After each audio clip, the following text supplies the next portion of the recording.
Ignition sequence start. 3, 2, 1. Range is hot. Lock and load. It's time for the Gun Rack with your hosts, Joey and Drew.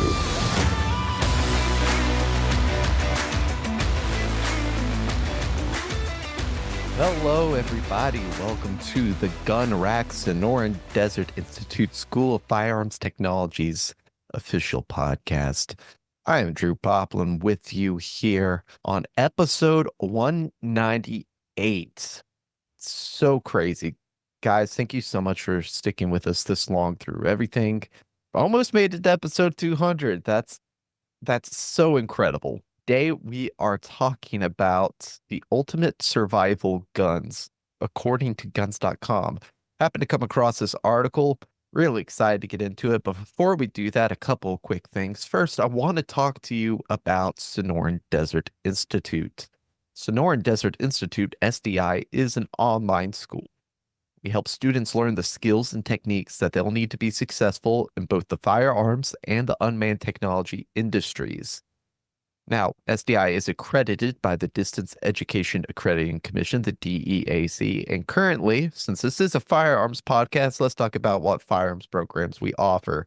We offer 3 different programs at this point. We have the Associate of Science in Firearms Technology, the Certificate in Firearms Technology Gunsmithing, and finally, the Certificate in Firearms Technology Handgun Specialist programs. Now, if you want any information about any of that, about course descriptions, just want to see what we're all about, head to our website at www.sdi.edu. That's sdi.edu. Now, before we get into our topic today, I wanted to add this because I happened to see on YouTube, Langley Outdoors, he was talking about some major news that came out about the ATF and pistol braces. And I'm going to read this article from the Washington Examiner about it. It's titled, Biden's ATF Loses Big in Pistol Brace Case. So, in a huge blow to President Biden's ban to ban assault weapons, that's in quotations, a federal court today ruled that the administration's effort to regulate and tax AR-15 style pistols is unlawful and illegitimate. In a 12-page decision, the Texas-based U.S. District Court vacated the rule that could have led to the destruction of millions of firearms, among the most popular in America, and the jailing of owners who had refused to comply with the administration. The court also blasted the Bureau of Alcohol, Tobacco, Firearms, and Explosives, that's the ATF, for thinking it could change a long-established exemption overnight to make ownership of the firearms illegal. In reacting to the case, Mock versus Garland, the Firearms Policy Coalition, which pushed the case, tweeted out what it calls the layman's summary. I'll read the tweet real quick. It's from Firearms Policy Coalition. FPC grassroots army win in our Mock versus Garland ATF pistol brace rule lawsuit. The district court has issued its decision and vacated the rule. And this is a quote from them. ATF broke the law by being overreaching, sneaky. Oh, well, I'll let you fill in the blank. Therefore, the right thing for the court to do was throw the rule in the trash. The same court had earlier approved the ATF rule, but an appeals court overruled it. In today's decision, the district court judge agreed that the ATF rule was illegal and likely to be rejected by other courts. The case is likely headed to the U.S. Supreme Court. Those involved say, for now, it is legal, heard me right, legal to have the pistols, AR style or others, equipped with stabilizing arm braces. So I'll stop the article there, but just want to give you guys a quick update. Interesting news. Definitely keep an eye on it, see if it ends up going to the Supreme Court, but just thought I'd share that with you. Anyway, let's go get into our topic today. Again, we're talking about ultimate survival guns according to guns.com. So I happened to come across this article written by Alexander Reville of guns.com, and I found it really fascinating. Like, to me, it was reminiscent of the first firearms draft that Joey and I did on the podcast, because we were pretty specific about trying to have a gun arsenal to draft a gun arsenal that you would need to survive a bunch of different situations. Now, what's different here is obviously Alexander is trying to find one singular gun that you would use in a survival situation. So this week I figured I'd go over what Alexander thinks are the best survival guns, and then perhaps next week we can get into a couple other opinions on the matter as well. First, we need to establish what we're talking about when we talk about survival guns. And I will read directly from the article what his idea of a survival gun is. The idea of the survival rifle became increasingly popular with the introduction of the airplane, especially in military use.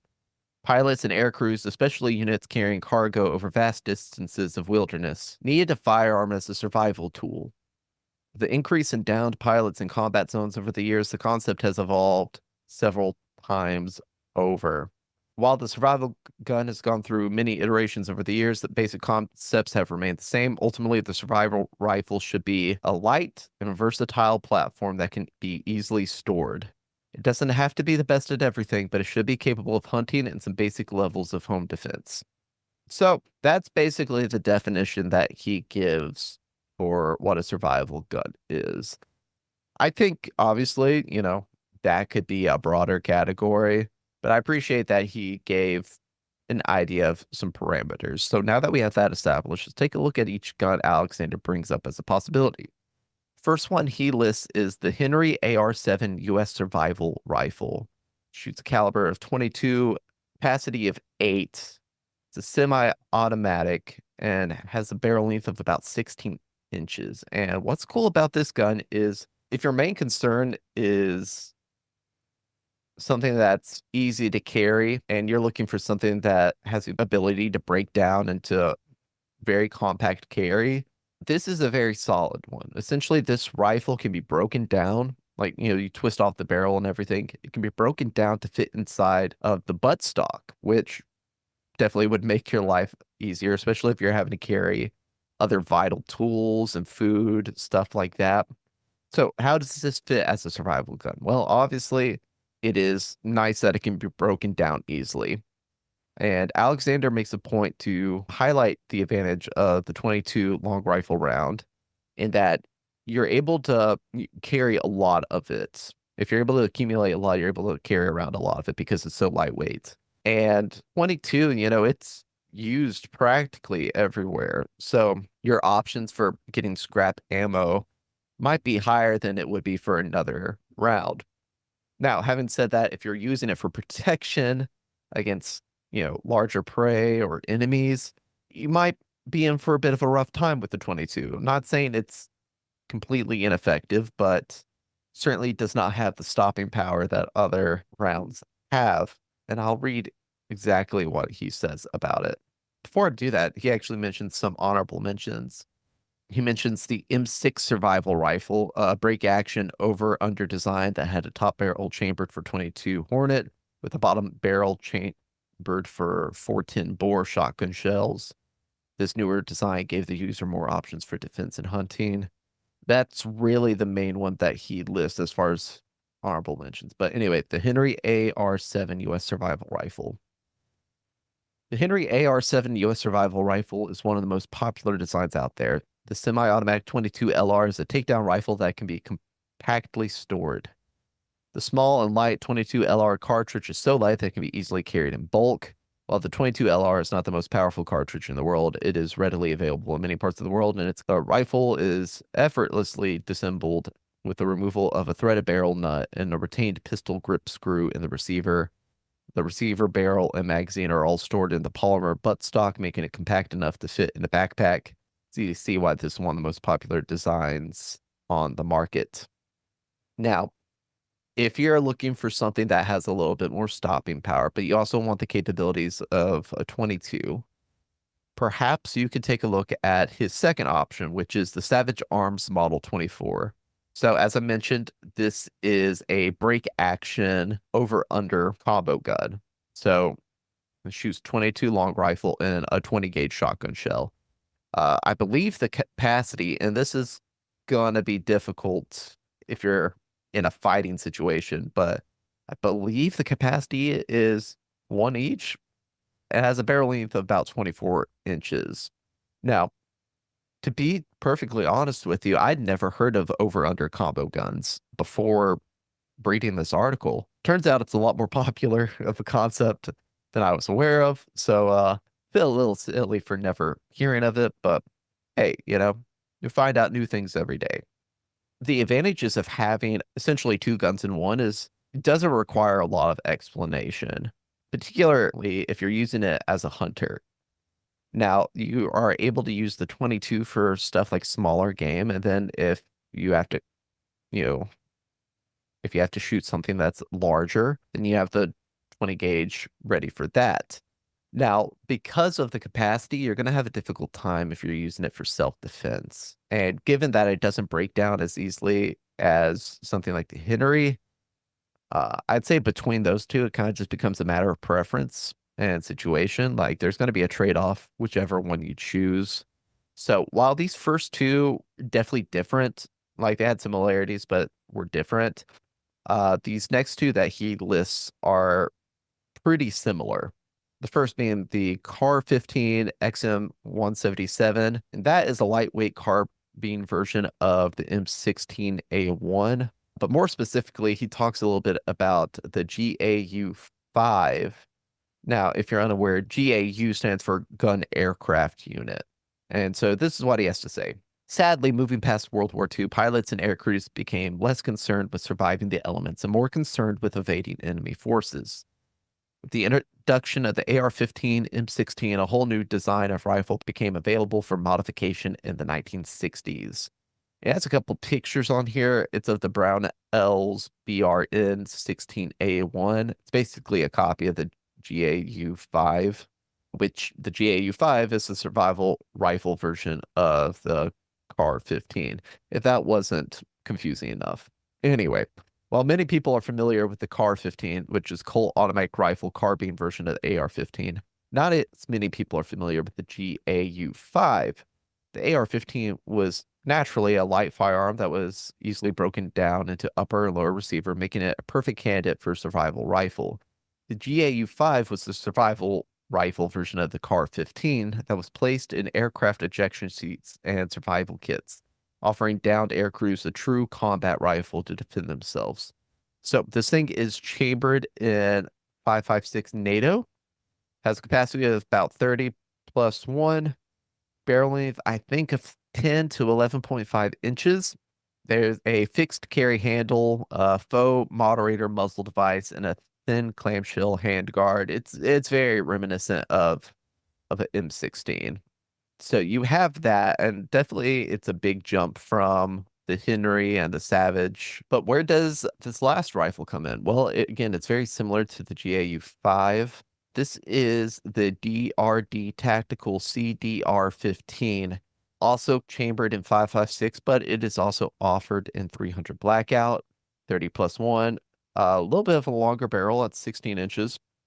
And it is very similar in concept to the Car 15 and the GAU-5, but from what I can tell, the big difference between the two is basically taking it down is even easier than it was for the Car 15. So instead of unhinging the upper and lower, like you would have to do if you wanted to take it down, the CDR-15 has a threaded barrel collar and a quick lock handguard.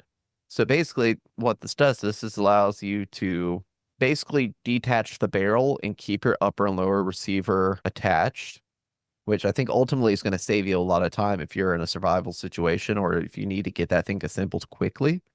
You're going to be able to just basically do a quick lock on it and have the thing ready to go. So those are the 4 that he mentioned as his ultimate survival guns. Now, out of all the 4, as you can guess, he saved his favorite for the last. Now, I'll read what his summary is. In my opinion, the CDR-15 takes the cake as the ultimate survival rifle. While the other designs are cool, I think that regardless of the environment, the semi-automatic 5.56 platform is better suited for most tasks. While I may never be a downed air crewman, if I'm backpacking, camping, or prepping, The higher capacity and higher velocity that this platform offers will give me much more confidence than an over-under or a semi-auto rim fire. It's a lot easier to defend against a wolf or a bear with an AR-15 than a break-action combo gun. On the flip side, 5.56 is a capable hunting round, and it can still be used to harvest small and medium game. For all those reasons, I personally would prefer an AR-15 in a survival situation. However, I am willing to admit the discussion is very subjective, so feel free to let me know why I'm wrong and what you choose in a survival situation. And I don't know if I totally agree about using 5.56 on smaller game. The idea of hitting a squirrel with that seems a little crazy to me, but in that situation, I'd much rather have the 22. I'll say that. But it does give you a lot more flexibility for self-defense and for hunting, just whatever your needs are. So I agree with the general idea and concept. And for what his criteria is, it's hard to argue with that. So yeah, that was Alexander Reville's thoughts on the ultimate survival gun. Definitely encourage everyone to go read the article for yourself. And, I'm noticing that the article doesn't have any comments on it. If you guys feel so inclined to, maybe go leave a nice comment on it. Just say, appreciate it for the content. I thought it was a good idea for an article. And I learned about a couple of cool firearms for the first time. So, yeah, definitely want to show Alexander some love. And I have one more task for the Gun Rack Mafia. If you're listening, call upon you now to let your voices be known. Based on the parameters that he laid out, what would your ultimate survival gun be? My hope is we can get Joey onto the show next week and he can get his thoughts onto the matter, but I also want to hear from you guys. So be sure to let us know your thoughts either in the comments or by email. What you can do is you can shoot a message to marketing@sdi.edu with what your ultimate survival gun would be. And when you guys are saying this, just give a quick summary as to why you would choose it. And we'd love to be able to read it on the show. Anyway, that is it for us here at the Gun Rack this week. Thank you guys so much. Have fun, stay safe, and we will see you at the range. Sonoran Desert Institute is an online school accredited by the DEAC. It is headquartered at 1555 West University Drive in Tempe, Arizona. For more information about how you can craft your firearms future, visit sdi.edu.